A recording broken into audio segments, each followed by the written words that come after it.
crafters and gamers alike. My name is Deadly D's and this is Gaming with D's. What's up, you guys? Welcome to another special edition of Gaming with D's.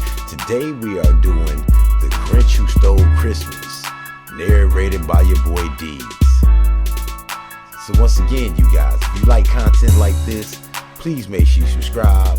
Please make sure you click that like button.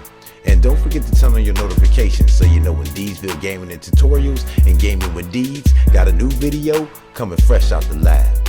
Also, make sure to join us on our Discord server as well as our Facebook page if you want to try to get with other like-minded individuals, man, and make some new friends, man. Be part of the family. That's the place to be. I'm your host, D's. Let's jump right into it. How the Grinch Stole Christmas by Dr. Seuss. Every Who down in Whoville liked Christmas a lot, but the Grinch who lived just north of Whoville did not. The Grinch hated Christmas the whole Christmas season. Now, please don't ask why, no one quite knows the reason. It could be his head wasn't screwed on just right. It could be, perhaps, that his shoes were too tight. But I think the most likely reason of all may have been that his heart was 2 sizes too small. Whatever the reason, his heart or his shoes, he stood there on Christmas Eve hating the Who's, staring down from his cave with a sour grinchy frown at the warm lighted windows below in their town. For he knew every Who down in Whoville beneath was busy now hanging a mistletoe wreath. And they're hanging their stockings, he snarled with a sneer. Tomorrow is Christmas, it's practically here. Then he growled with his Grinch fingers nervously drumming, I must find some way to stop Christmas from coming.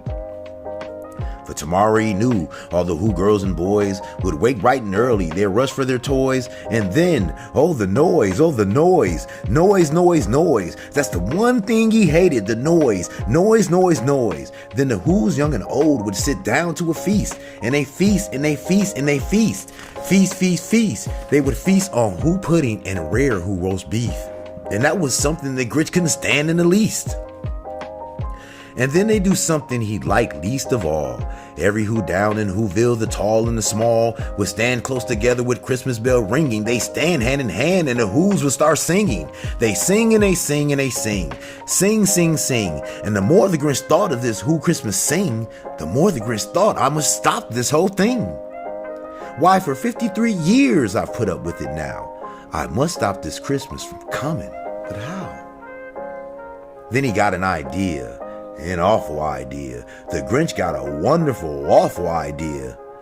I know just what to do, the Grinch laughed in his throat, and he made a quick Santa Claus hat and a coat, and he chuckled and clucked, what a great Grinchy trick. With this coat and his hat, I look just like Saint Nick. All I need is a reindeer, the Grinch looked around, but since reindeer are scarce, there was none to be found. Did that stop the old Grinch? No, the Grinch simply said, if I can't find a reindeer, I'll make one instead. So he called his dog Max, then he took some red thread and he tied a big horn on the top of his head. Then he loaded some bags into some old empty sacks on a ramshackle sleigh and he hitched up old Max. Then the Grinch said, giddy up, and the sleigh started down toward the homes where the Who's lay, a snooze in their town. All their windows were dark, quiet snow filled the air, all the Who's were all dreaming sweet dreams without care. When he came to the first little house in the square, this is stop number 1, the old Grinch Claus hissed, and he climbed to the roof, empty bags in his fist. Then he slid down the chimney, a rather tight pinch, but if Santa could do it, then so could the Grinch. He got stuck only once for a moment or two. Then he stuck his head out, the fireplace flew, where the little Who stockings all hung in a row. These stockings, he grinned, are the first things to go. Then he slithered and slunk with a smile most unpleasant around the whole room, and he took every present. Pop guns and bicycles, roller skates and drums, checkerboards, tricycles, popcorn and plums. And he stuffed them in bags, then the Grinch very nimbly stuffed all the bags one by one up the chimney. Then he slunk to the ice box. He took the Who's feast. He took the Who pudding. He took the roast beef. He cleaned out the ice box as quick as a flash. Why, that Grinch even took their last can of Who hash. Then he stuffed all the food of the chimney with glee. And now, grinned the Grinch, I will stuff up the tree. And the Grinch grabbed the tree and he started to shove when he heard a small sound like the coo of a dove.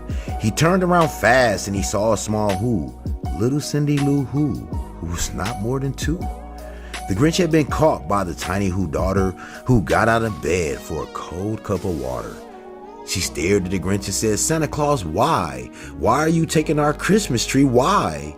But you know, that old Grinch was so smart and so slick, he thought up a lie and he thought of it quick.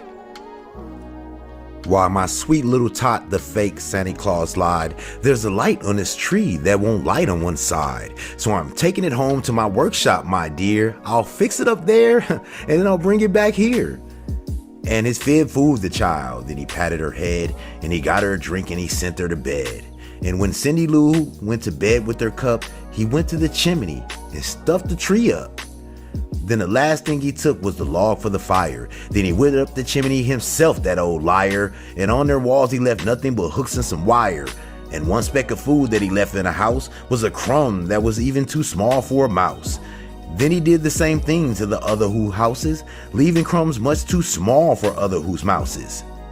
It was 1/4 dawn, all the Who's still abed. All the Who's still a snooze while he packed up his sled. He packed it up with their presents, their ribbons, their wrappings, the tags and the tinsel, the trimmings, the trappings. There, 1,000 feet up, upside of Mount Crumpet, he rode with the load to the tip tops to dump it. Pooh-pooh to the Who's, he was grinchiously humming. They're finding out now that no Christmas is coming. They're just waking up, I know just what they'll do. Their mouths will hang open a minute or two, then the Who's down in Whoville will all cry boo-hoo. "That's the noise," grinned the Grinch, "that I must simply hear." So he paused and the Grinch put his hand to his ear. And he did hear a sound rising over the snow. It started in low and then it started to grow. But the sound wasn't sad. Why, this sound sounded merry. It couldn't be so, but it was merry, very. He stared down at Whoville. The Grinch popped his eyes. Then he shook. What he saw was a shocking surprise. Everyone down in Whoville, with tall and the small, was singing without any presents at all. He hadn't stopped Christmas from coming. It came. Somehow or another, it came just the same. And the Grinch, with his Grinch feet ice cold in the snow, stood puzzling and puzzling. Now, how could this be so? It came without ribbons. It came without tags. It came without packages, boxes of bags. And he puzzled 3 hours till his puzzler was sore. Then the Grinch thought of something he hadn't thought of before. Maybe Christmas, he thought, doesn't come from a store. Maybe Christmas, perhaps, means a little bit more. And what happened then? Well, in Whoville they say that the Grinch's small heart grew 3 sizes that day. And the minute his heart didn't feel so quite tight, he whizzed with his load through the bright morning light. And he brought back the toys and the food for the feast. And he himself, the Grinch, carved the roast beef.